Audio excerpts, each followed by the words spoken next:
Salut à tous, je suis ravi de vous retrouver aujourd'hui pour une nouvelle vidéo. J'ai souhaité aujourd'hui vous parler de l'alimentation, des bienfaits de l'alimentation sur son corps, ainsi que des méfaits de l'alimentation sur son corps. D'où provient la nourriture que vous mangez? De quoi est-elle constituée? Est-elle vraiment adaptée à votre organisme, à vos besoins?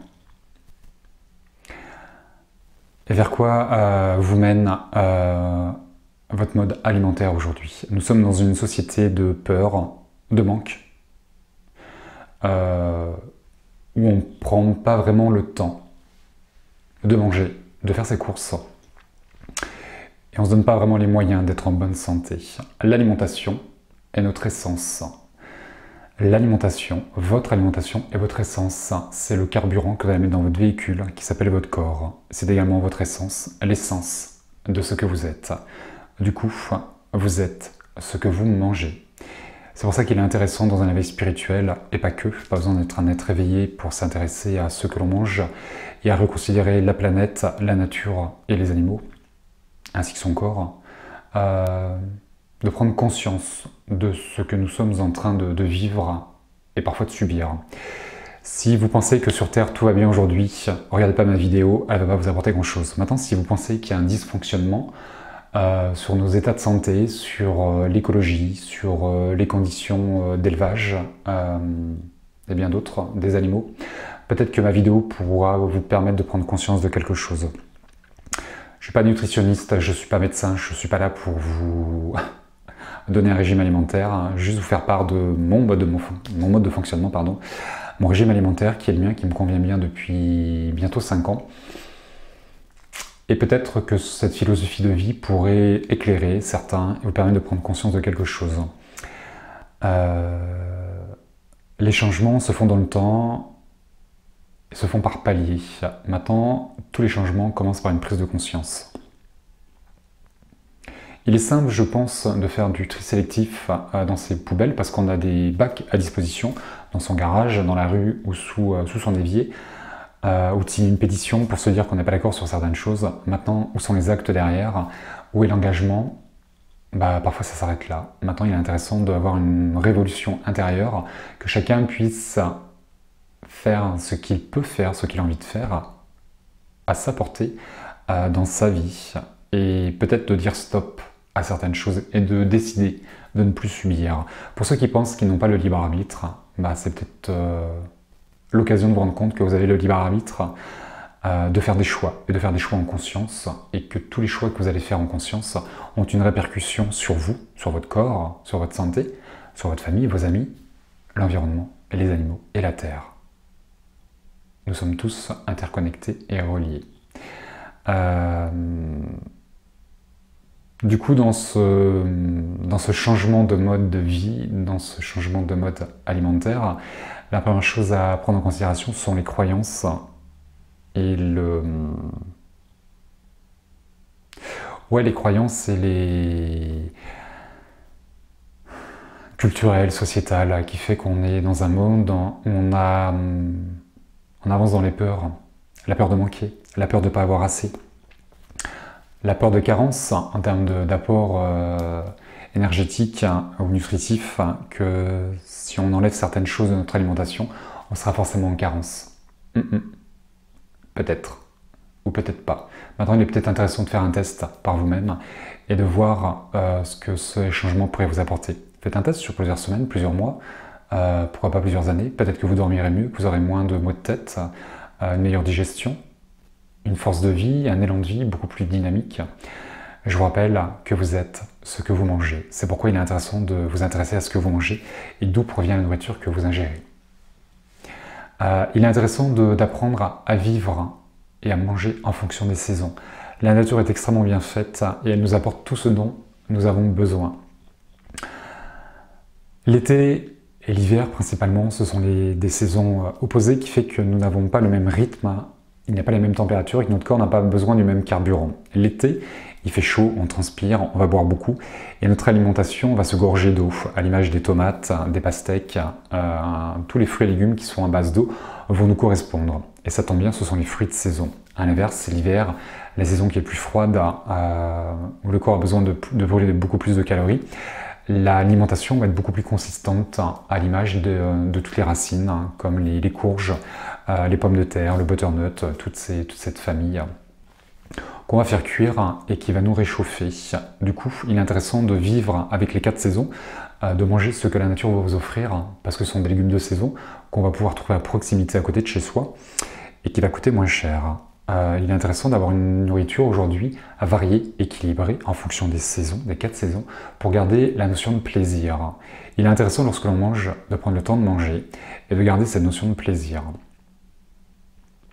L'alimentation aujourd'hui, elle devrait devenir beaucoup plus végétale, naturelle, équilibrée, variée et vivante. Lorsque je parle de vivante, je parle de fruits et de légumes et qui sont des aliments qui sont vivants, cueillis et pas tués, du coup vivants, et qui vont vous apporter plein de vitamines, des oligo-éléments et autres. Les légumes qui sont cuits vont se dénaturer et vont perdre une partie de tous les apports nutritifs.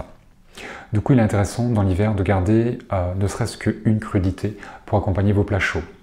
Je le disais, je ne suis pas nutritionniste, je ne suis pas médecin. Maintenant, je vous invite à, pourquoi pas, interroger des nutritionnistes en faisant part de certains souhaits, du mode alimentaire que vous souhaitez avoir, et pas celui que lui ou elle va vous imposer, et surtout d'aller voir des naturopathes, c'est un petit peu leur spécialité, de pouvoir puiser dans la nature ce qu'elle va vous offrir en termes d'alimentation, en termes de soins du corps et de guérison.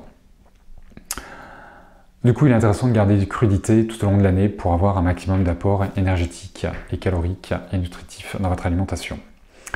Ce respect de l'alimentation, c'est le respect de votre corps qui fait qu'il y a de grandes chances que si vous avez une alimentation qui vous est adaptée, qui vous corresponde et qui soit saine, vous aurez un corps sain et une bonne énergie de vie pour réaliser ce que vous devez réaliser. Et à l'inverse, ça va se reporter. Dans une alimentation saine, on va parler du bio, mais pas que le bio. Je parlais de manger les produits de saison qui vont se trouver à proximité, que vous allez pouvoir récupérer chez les producteurs du coin. Beaucoup de fermes vont organiser des cueillettes ou des ramassages dans leur potager, qui fait que la main-d'œuvre, vous ne la payez pas, c'est vous la main-d'œuvre. Vous choisissez vos produits et on va éviter les intermédiaires. On peut prendre du bio qui vient de l'autre bout du monde. Maintenant, les transports en bateau, en avion, tous les cheminements fait que qu'est-ce qui est aujourd'hui écologique, c'est pas gagné. Maintenant, il n'y a pas que le bio qui va vous permettre de manger mieux et de manger sainement. Le bio, aujourd'hui, les gens vont me dire, c'est cher. Oui, c'est plus cher que manger quelque chose qui, pour moi, n'est pas sain. Maintenant, le bio est en train d'évoluer aujourd'hui. Alors, il y a quelques années, il fallait aller dans des boutiques spécialisées pour pouvoir acheter du bio. Aujourd'hui, dans quasiment toutes les grandes surfaces, vous retrouvez du bio. Et même dans le discount, tous les magasins alimentaires se mettent à vendre du bio, tout simplement parce que c'est votre demande. C'est l'histoire de l'offre et de la demande. Du coup, ça se diversifie de plus en plus et ça devient accessible quasiment à tous les porte-monnaies et ça sera de plus en plus. Du coup, dans cette idée de faire un pied de nez au gouvernement, de dire stop, on change les modalités, on arrête de subir certaines choses, on fait nos choix en conscience. Si tout le monde se tourne vers le bio, une fois de plus, comme dans tout ce qui est high-tech, au début c'est très cher et après, comme il y a une grande demande, les prix s'alignent. Forcément, le bio est en train de s'aligner sur le reste. Prenez l'exemple, je vous invite à acheter 2 produits bio, naturels. Prenez une tomate à 3,50 € le kilo et une tomate à 1 € le kilo. Vous les coupez toutes les deux, vous allez voir la différence de ce que vous mangez. Une tomate à 1 € le kilo, c'est que de la flotte. Et elle ne va pas vous nourrir, et vous n'aurez aucun apport de ce dont vous avez besoin dans les apports journaliers. Alors que la tomate à 3,50 €, elle est pleine de chair et elle a tous les apports qui va correspondre à votre corps. Du coup, tout ce qui est bio, vous payerez peut-être un peu plus cher, par contre vous en mangerez moins. À l'inverse, ce qui coûte pas cher, c'est plein de flotte, donc vous allez en manger beaucoup plus pour vous rassasier, pour vous nourrir. Par contre, vous serez toujours vide en termes d'énergie. Du coup, il y a une transition à avoir qui fait que lorsqu'on passe d'un mode alimentaire à un autre, l'organisme doit s'habituer et la pensée aussi, la façon de manger, le rapport à la nourriture qu'on va pouvoir avoir va devoir s'équilibrer aussi, qui fait qu'il y a une transition, qui fait que peut-être il y aura un laps de temps où le fait de manger différemment vous coûtera peut-être un peu plus cher. Je dis bien peut-être, maintenant au bout d'un moment, ça s'équilibre, qui fait que comme vous mangez moins, vous mangez mieux, vous mangez moins. L'équilibre du porte-monnaie est retrouvé. Faites un test, vous allez voir. Du coup, on mange mieux, on est en meilleure santé. Il y a plein de choses derrière qui se répercutent. En règle générale, lorsqu'on arrive dans un changement alimentaire comme celui-ci, derrière, on risque d'enlever tout ce qui est sucrerie, tout ce qui est gras, tout ce qui est lourd, tout ce qui apaise, tout ce qui fatigue, tout ce qui rend malade. Très souvent aussi l'alcool, le tabac, ce genre d'addiction. Voilà, qui ont fait qu'il y a rentré dans un cycle où on va prendre soin de son corps, on va faire meilleure alimentation, on va faire du sport, il y a plein de choses qui vont ressortir de tout ça. Du coup, manger mieux, manger sainement, manger vivant, manger équilibré, manger varié en fonction des saisons va vous permettre d'avoir l'essence qui est adaptée à votre corps en fonction de vos activités et en fonction des saisons. Et ça coûte moins cher. Privilégiez la proximité plutôt que les choses éloigné. Il est intéressant de respecter, je le disais, votre corps, votre alimentation, la nature, les animaux, la terre et la sphère familiale et amicale dans laquelle vous évoluez.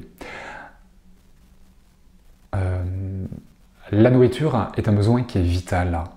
On a besoin de manger. Nous avons besoin de nous nourrir comme au même titre que nous avons besoin de dormir. De changer les idées aussi. C'est un besoin qui est vital, qu'on ne peut pas négliger. Parfois, les personnes vont favoriser les vêtements, les voitures, un lieu de vie, au détriment de l'alimentation. Il y a des gens qui ne vont pas hésiter à payer cher une paire de chaussures, un t-shirt, parce que c'est une marque, parce que c'est à la mode, au détriment de l'alimentation. C'est un choix, l'alimentation. Vous décidez ce que vous mangez. Il y a une époque de ma vie où je ne prenais pas le temps de manger. J'étais jeune, je dormais et je ne m'intéressais pas à ce que je mangeais. Ce que je mangeais, c'était le côté goût en fait. Je me foutais un peu de tout ça et je mangeais rapidement. Du coup, j'avais une alimentation qui était lourde, qui était grasse, qui était sucrée, qui m'alourdissait, qui me plombait, qui me fatiguait et qui me ralentissait beaucoup de choses. Après, j'ai eu une autre période de temps où j'avais très peu de moyens financiers, qui fait que j'avais une alimentation qui était en fonction de mes moyens et je négligeais mon alimentation parce que je partais du principe que j'avais pas beaucoup de moyens et que forcément, quelqu'un qui n'a pas de moyens va manger très peu de choses. Oui, on est d'accord. Maintenant, il y a peut-être d'autres moyens alternatifs auxquels on ne pense pas toujours. Il est intéressant justement, une fois de plus, de favoriser son alimentation, car c'est ce qui va vous alimenter et qui va déterminer que vous soyez en bonne santé ou pas, en bonne forme ou pas. C'est votre essence. Vous êtes ce que vous mangez, j'insiste. Du coup, il y a un rapport à la nourriture à faire évoluer, à changer et à comprendre que l'alimentation n'est pas un médicament, c'est pas un refuge émotionnel. Certaines personnes ont des addictions avec l'alimentation. Pour ceux qui sont en surpoids ou qui ont un problème de poids, en trop ou en moins, peu importe, il y a un rapport à équilibrer avec la nourriture et notamment et surtout avec ce que vous mangez. D'où provient ce que vous mangez et qu'est-ce que ça vous apporte.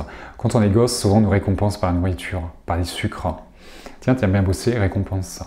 Du coup, quand on pense ne pas être à la hauteur, on va pas se récompenser soi-même, ou alors on va se récompenser et peut-être trop se récompenser. Maintenant, on peut se faire un bon repas, mais bon repas veut dire quelque chose qui nous corresponde et pas ce côté générosité gargantuesque ou trop riche, trop sucré, trop lourd. L'alimentation va vous alourdir ou vous alléger. Quand on arrive dans un éveil spirituel, on élève ses vibrations, s'allège. On a besoin de monter en énergie, en vibration. Et du coup, certaines nourritures vont nous plomber, vont nous alourdir. Il y a vraiment tout un rapport à changer et à revenir à quelque chose de beaucoup plus naturel, je le disais, mais également dans la conception des repas et à cuisiner.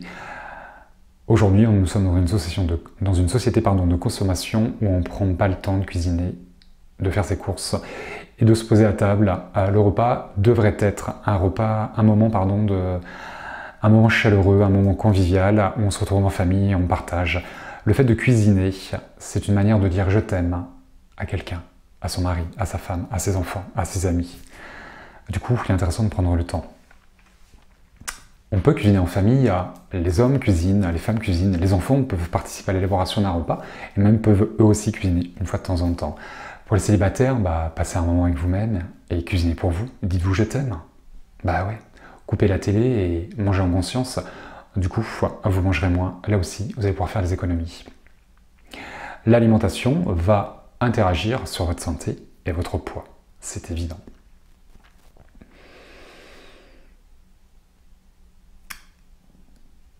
Les plats tout faits, c'est un débat ça aussi. Retournez les étiquettes et regardez ce que vous mangez dans les plats tout faits qui sont vite faits, bien faits. Ça coûte très cher, les plats tout faits, peu importe la marque, ça coûte très cher.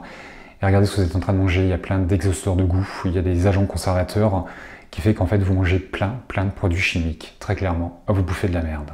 Et en plus, cette merde, vous la passez au micro-ondes. Je suis vulgaire, je suis familier, mais c'est peut-être pour vous faire agir sur certaines choses. Ça coûte pas plus cher de bien manger. Du coup, si vous supprimez tous les plats tout faits, que vous passez au micro-ondes, alors les micro-ondes, vous allez bouffer des ondes qui sont pas forcément toxiques, comme le téléphone portable et autres. Maintenant, les ondes font partie de notre vie, autant les limiter. Et si vous décidez de passer quelque chose au micro-ondes pour le réchauffer, un plat que vous avez fait, que vous allez réchauffer le lendemain, utilisez des plats, des réceptacles, des récipients en verre et ne faites pas chauffer du plastique. Si vous faites chauffer le plastique, vous allez bouffer du plastique, à l'image des tétines de biberon qui ont fait scandale il y a quelques mois ou années, je ne sais plus. On bouffe souvent du plastique.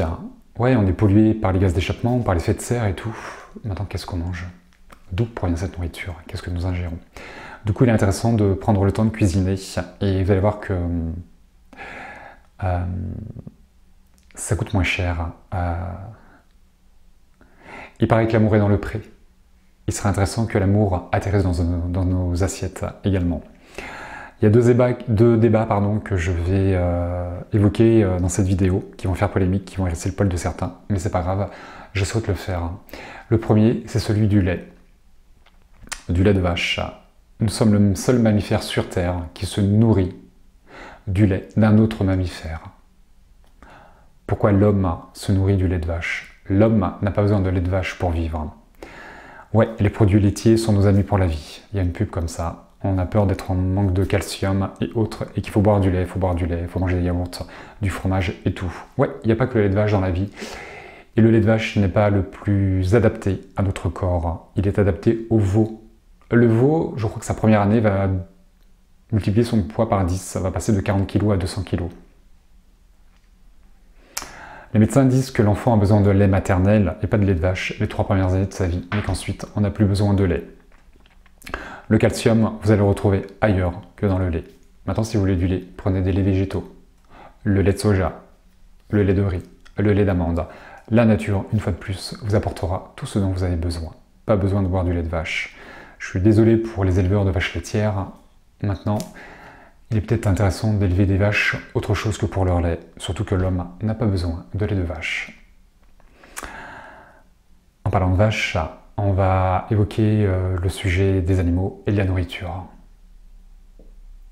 Je parlais de pétition au début de vidéo, mais je pense que tout le monde a vu au moins une fois dans sa vie une image ou une vidéo des abattoirs.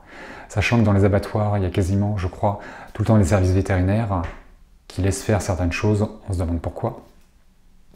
Maintenant, une fois de plus, ce sont des états de fait. Je ne pourrais pas changer certaines choses sur Terre. Maintenant, il est peut-être intéressant, une fois de plus, que chacun de son côté prenne conscience de certaines choses. Les animaux. Sur Terre, il y a des animaux carnivores qui vont se manger entre eux. C'est le cycle de la vie, c'est la chaîne alimentaire qui fait que l'homme se retrouve, qui est un animal carnivore, en partie, mais pas que. L'homme est en fin de chaîne alimentaire, et l'homme dans toute sa splendeur, dans toute sa grandeur, dans sa magnificence, dans son ego, va entrer dans la domination, dans la perversion, et va faire n'importe quoi avec le règne animal. Il n'y a pas si longtemps en arrière, tous les agriculteurs respectaient les animaux, dans la manière dont ils arrivent au monde, dans l'alimentation qu'ils leur donnaient, dans les lieux qui leur étaient destinés pour élever leurs animaux, et la manière dont ils étaient abattus. Aujourd'hui, ça devient du tout et du n'importe quoi. On a tous vu des images qui vont nous soulever le cœur et on a tous ce même réflexe. On tourne la tête, on se met les œillères, parce que ça soulève le cœur et ça fait mal. je vous comprends. Je suis pas végétarien, je suis pas vegan, je suis flexitarien. J'ai entendu ça il y a quelques temps, je sais plus où, et je trouvais que ça m'allait bien. Je mange pas de viande. Maintenant, si quelqu'un m'invite, je vais manger de la viande, je vais pas faire le difficile, je vais faire honneur au plat. Ce qui est intéressant dans la viande, c'est de manger de la viande, une fois de plus, qui a été respectée dans la manière dont il est arrivé sur Terre, comme il a été vécu, l'alimentation qu'il a reçue, la manière dont il a été tué, comme il y a quelques années en arrière. Allez chez des agriculteurs qui respectent l'animal et qui aiment les animaux, et qui vont honorer la vie de l'animal. Et pas comme la plupart aujourd'hui, qui font n'importe quoi avec les animaux, et que l'animal n'est plus respecté, n'est plus là pour les bonnes raisons. On va prendre l'exemple des poules, qui est peut-être le plus marquant. Mais c'est valable pour tous les animaux. Les animaux naissent dans des hangars, dans des cages, et ils sont confinés les uns avec les autres. Ils ne voient jamais la lumière du jour, ils ne seront jamais réchauffés par un rayon de soleil. Ils sont vaccinés, ils sont pleins d'antibiotiques pour grossir. Il y a une alimentation qui n'est pas du tout naturelle, qui va les faire gonfler, qui va les faire grossir pour qu'ils soient bien gros, bien gras, plein de merde.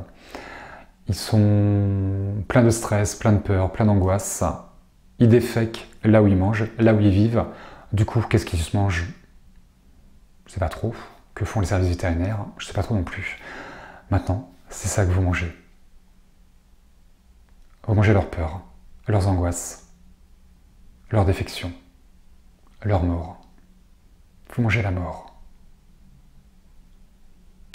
Du coup, pour tous ceux qui sont dans des états d'âme tristes, colériques, dépressifs, qu'est-ce que vous mangez? C'est pas un médicament, l'alimentation. Par contre, ça va influer sur votre état d'âme. Nous avons un corps physique, mais 7 corps subtils, qui s'appellent plus communément l'aura. Ce sont des corps énergétiques, qui fait que nous allons vibrer plein de choses, tout comme l'animal. L'animal va se gorger de ce qu'il va vivre, et vous allez manger tout ce que l'animal a mangé, tout ce que l'animal a vécu, et tout ce que nous l'avons fait subir. Du coup, derrière, ça va vous plomber. C'est pour ça que souvent, lorsqu'on a fini de manger, suivant notre alimentation, on se sent lourd, on se sent fatigué, on se sent pas bien. Parce qu'on a trop mangé, mais surtout parce qu'on a mangé de la merde. C'est important de reconsidérer certaines choses. Pourquoi il y a une maltraitance au niveau des animaux? Allez faire un tour dans les abattoirs, regardez des images, ça circule sur le net. Il est facile de trouver certaines choses. Pourquoi l'homme se pervertit? Pourquoi l'homme est en train de détruire la planète? Je ne parle pas d'une écologie, d'un écosystème, mais des animaux. Et on détruit nos corps parce qu'on mange de la merde. On fait subir des atrocités aux animaux sur Terre et on mange toutes ces atrocités. On devient victime de nous-mêmes. Du coup, votre santé, vous êtes responsable de votre santé. Oui, il y a l'environnement, mais au-delà de l'environnement, il y a ce que l'on mange.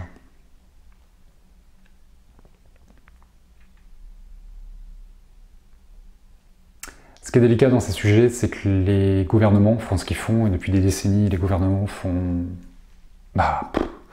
ce qu'ils peuvent, et je trouve qu'ils font pas grand-chose. Maintenant, ça demande de gros bouleversements et de faire péter pas mal de choses, notamment... La problématique, c'est que si tout le monde, aujourd'hui, arrêtait de manger de la viande et mangeait sainement, il y aura beaucoup moins de maladies. Donc du coup, les agriculteurs, il faudrait qu'ils se dirigent vers autre chose. Maintenant, si tous les agriculteurs élevaient, nourrissaient les animaux en conscience, dans le respect, dans l'amour de l'animal, et le tuaient en conséquence de tout ça, j'en mangerais peut-être de la viande. La chasse, c'est un autre sujet, c'est un autre débat. Le milieu pharmaceutique aussi se prendra une grosse claque, pardon. Bien évidemment. On sera en meilleure santé, plus de médicaments, plus de vaccins. Maintenant, il n'y a pas que la médecine traditionnelle qui est capable de vous guérir. On a besoin de la médecine traditionnelle sur Terre pour certaines choses, mais pas pour toutes. Dirigez-vous vers la naturopathie, la médecine chinoise, l'énergétique, les médecines douces, les anticorps. Le corps se guérit tout seul. Maintenant, parce qu'on mange, parce qu'on fait subir notre corps, les anticorps ne sont plus présents. Il y a des dérèglements. C'est évident. On vit de plus en plus longtemps, mais dans quelles conditions on vit? Est-ce que c'est utile de vivre de plus en plus longtemps pour détruire la planète et de vivre dans des conditions qui ne sont pas super agréables? On récolte ce que l'on sème. Vous êtes ce que vous mangez. C'est évident pour moi. Du coup, forcément, si on change les mœurs, les mentalités, il y a des sphères comme l'agriculture et l'économie, le milieu pharmaceutique qui va se prendre une grande claque. Qu'est-ce qui est bon pour la santé? Qu'est-ce qui est bon pour le corps? Qu'est-ce qui est bon pour la planète, pour la nature, pour les animaux? Cette vidéo n'est pas là pour vous choquer, mais plutôt pour vous interpeller, vous faire prendre conscience de quelque chose peut-être. Si on ne se respecte pas soi, on ne peut pas respecter les autres. Et inversement, si je ne respecte pas le monde animal, le monde végétal, la terre qui nous porte, je ne respecterai pas mon corps. Où est l'aliment spirituel dans nos vies? C'est pour ça que dans cet éveil spirituel, tôt ou tard, on va prendre conscience de plein de choses et que naturellement, on va prendre un mode de vie qui est différent et changer cette manière de s'alimenter. Cette vidéo n'est pas là pour vous choquer, je vous le disais, c'est plutôt comme un appel de la terre. Entendez-le, l'appel de la terre, de la nature. Il y a longtemps qu'on n'a pas entendu de scandales comme la grippe aviaire, la maladie de la vache folle. Pourquoi les animaux deviennent fous? Pourquoi ça devient problématique de manger une certaine catégorie d'animaux? Qu'est-ce que la nature nous montre? Qu'est-ce que la terre est en train de nous dire?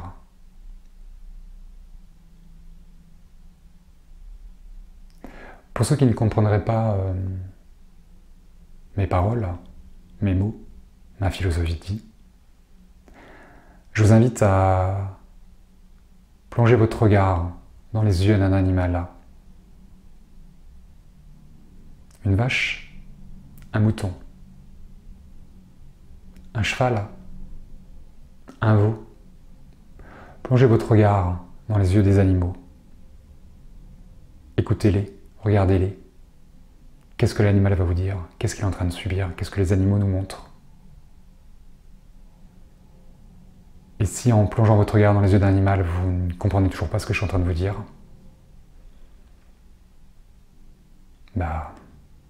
j'ai pas grand-chose à dire. Ce serait peut-être intéressant de se remettre en question, de changer de mentalité, de faire un pied de nez au gouvernement, à certaines choses. C'est à nous de faire bouger les choses, par nos prises de conscience. Si tout le monde fait un petit peu. En 1789, c'est pas toute la France qui a fait la révolution contre la royauté. C'est une minorité qui s'est soulevée. Et ensuite, le reste a suivi. J'ai très longtemps travaillé dans la restauration de la grande distribution.